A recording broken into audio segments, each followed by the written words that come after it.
Sinita ng pulisya ang isang motorcycle rider na hindi huminto sa checkpoint sa Quezon City. Wala nang plaka na bisto ring may dalang baril ang rider. May unang balita si James Agustin.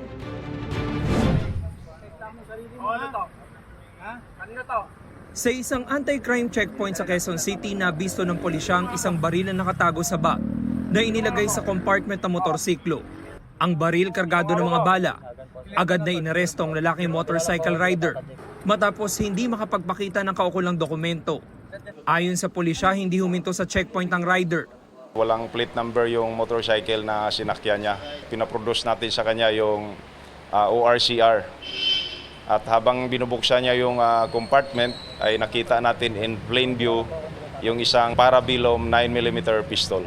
Iniimbestigahan ngayon ng pulisya kung nagamit ba sa ibang krimen ang baril. Isinabmit natin ang confiscated firearms sa crime lab for ballistic examinations. May mga na-recover tayo dati na mga 9mm empty shell and slugs. So maaari itong mag-cross match doon sa baril na nakuha ng ating mga kapulisan.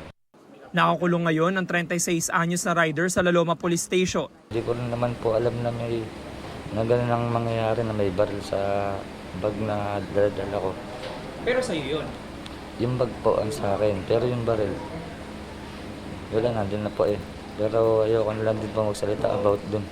Kanino yung baril? Pwede pong no comment na lang. Marap ang lalaki sa reklamong resistance and disobedience to a person in authority at paglabag sa Comprehensive Firearms and Ammunition Regulation Act.